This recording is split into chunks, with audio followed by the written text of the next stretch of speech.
Good morning class. आज मैं आपको अध्याय 11 पाठ 11 जिसका कि शीर्षक है एक पत्र, ये पढ़ाऊंगी। जिसमें पत्र का जिक्र है।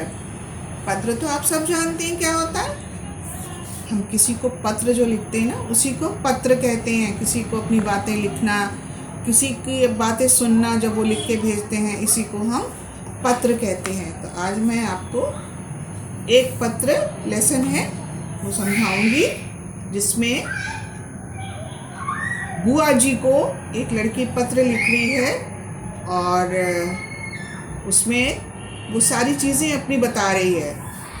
बुआ जी, मुझे आपकी बहुत याद आती है। आपने मेरे लिए जो पुस्तक भेजी उसमें बड़ी मज़ेदार रोमांचक कहानियाँ थीं और 2-3 दिन पहले मैंने सारी कहानियाँ पढ़ ली। कल जब मैं आखिरी कहानी पढ़ रही थी तो बिट्टू ने उस पर दूध गिरा दिया। बहुत गंदा है। वो माँ से कुछ नहीं कहता, हंसकर टाल देती है माँ। वो भी बहुत छोटा है, ऐसे थोड़ी ना होता है बुआ जी। वैसे मेरे स्कूल में भी एक कमरे में पुस्तकालय खुल गया है। मैं वहाँ से पुस्तकें लेकर पढ़ती हूँ। वहाँ बाल पत्रिकाएँ भी आती हैं और मुझे पढ़ने में बड़ा आनंद आता है। बुआ जी, हमारे स्कूल में अब बहुत बदलाव आ गए हैं। मैं थोड़ी थोड़ी अंग्रेज़ी सीख रही हूँ और सीख ली है। हमने कंप्यूटर भी हमें सिखाया जाता है। स्कूल में खेलों की भी अच्छी व्यवस्था हो गई है। ये सुरभि है, जिसका नाम सुरभि है, ये अपनी बुआ जी को पत्र लिख रही है और उसमें बता रही है कि उसकी बुआ जी ने उसको पुस्तकें भेजी। ऐसा समझ में आता है कि जो सुरभि है उसको पुस्तकों को पढ़ना बहुत अच्छा लगता है और उसने जो बुआ जी ने पुस्तकें भेजी उसको बहुत अच्छी लगी और उसने उसमें से सारी कहानियाँ पढ़ ली। अब वो बता रही, मैंने आखिरी कहानी भी पढ़ ली बुआ जी से और पढ़ रही थी तो उसके भाई का जो मम्मी ने दूध दिया था वो गिर गया। वो बहुत गंदा है। वो अपनी बुआ जी को बता रही, मम्मी उसे कुछ नहीं कहती, हंसकर टाल देती है। वो भी बहुत छोटा है, ऐसे थोड़ी ना होता है बुआ जी। वो बता रही कैसे थोड़ी ना होता है बुआ जी, अगर कोई छोटा है तो उसकी बात मम्मी टाल देती हैं। और फिर वो अपनी बुआ जी को बता रही है कि वैसे मेरे स्कूल में भी एक कमरे में पुस्तकालय खुल गया है। मैं वहाँ से पुस्तकें लेकर पढ़ती हूँ और वहाँ पत्रिकाएँ भी आती हैं और मुझे पढ़ने में बड़ा आनंद आता है। अपनी बुआ जी को वो पत्र में लिख के बता रही है कि मेरे स्कूल में भी एक पुस्तकालय खुल गया है और मैं वहाँ से पुस्तक लेकर पढ़ती हूँ और बाल पत्रिकाएँ भी आती, जो बच्चों की पुस्तक होती है ना, वो भी मेरे स्कूल के पुस्तकालय में आती है। वो मैं पढ़ती हूँ और मुझे बहुत खुशी होती है। वो अपनी बुआ जी को बता रही है कि हमारे स्कूल में बहुत बदलाव आ गए हैं। मैंने थोड़ी थोड़ी अंग्रेज़ी भी सीख ली है। हमें कंप्यूटर भी सिखाया जाता है और स्कूल में खेलों की भी अच्छी व्यवस्था हो गई है। लड़कियां कुश्ती, मुक्केबाजी, कबड्डी सब सीखती हैं। गांव में लड़कियों को संगीत और नृत्य सिखाने के लिए एक अलग केंद्र खुल गया है। अपनी बुआ जी को सुरभि बता रही है कि मेरे स्कूल में बहुत बदलाव आ गया है। मैंने थोड़ी अंग्रेज़ी भी सीखी, हमने कंप्यूटर भी सीखा, खेल की बहुत अच्छी व्यवस्था हो गई है। कुश्ती, मुक्केबाजी, कबड्डी सब सीख रही हूँ। गांव में लड़कियों को संगीत और नृत्य, नाचना गाना, ये भी सिखाया जा रहा है और केंद्र भी खुल गया है। मतलब इसका केंद्र खुल गया, अगर कोई चाहता है तो वो वहाँ जाके सीख सकता है। एक बात और बताऊँ, पिछले सप्ताह हमारे स्कूल में हस्तकला प्रदर्शनी लगाई गई। हस्तकला मतलब हाथ से जो भी बनाओ, जो भी आपको आता है, और उसकी एक प्रदर्शनी लगाई गई। उसे जो हाथ से बनाकर लगाया जाता है उसे कहते हैं हस्तकला, हाथों की कला। सभी कक्षाओं ने अपने अपने स्टॉल लगाए। आप ये जानकर खुश होंगी कि हमारे स्टॉल को पहला इनाम मिला। वो अपनी बुआ जी को बता रही है कि सभी क्लास जो थी सबने अपने अपने स्टॉल लगाए, अपनी हस्तकला को प्रकट करा दिखाया और जो हमारी स्टॉल थी, हमारे क्लास की जो स्टॉल थी, उसको प्रथम स्थान मिला।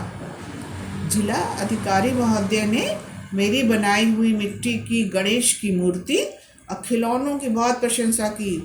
मैंने आपके लिए भी एक सुंदर मूर्ति बनाई है। अब जो सुरभि है उसको मूर्ति बनाने की कला बहुत अच्छी आती है, तो वो अपनी बुआ जी से बता रही है कि मैंने एक गणेश की मूर्ति और मेरे खिलौनों की बहुत प्रशंसा की गई। जिला अधिकारी आए थे और उन्हें बहुत पसंद आया। अब बुआ जी को बता रही है कि मैंने आपके लिए भी एक मूर्ति बनाई है। सुरभि अब बड़ी हो गई है और सुंदर भी। उसके गले में एक छोटी घंटी बांध दी है। जब वो उस गर्दन घुमाती है तो घंटी की आवाज़ आती है। आपको पता है वो बस मेरे हाथ से ही चारा खाती है। स्कूल से आते ही बस्ता रखकर मैं उसके पास भागती हूँ।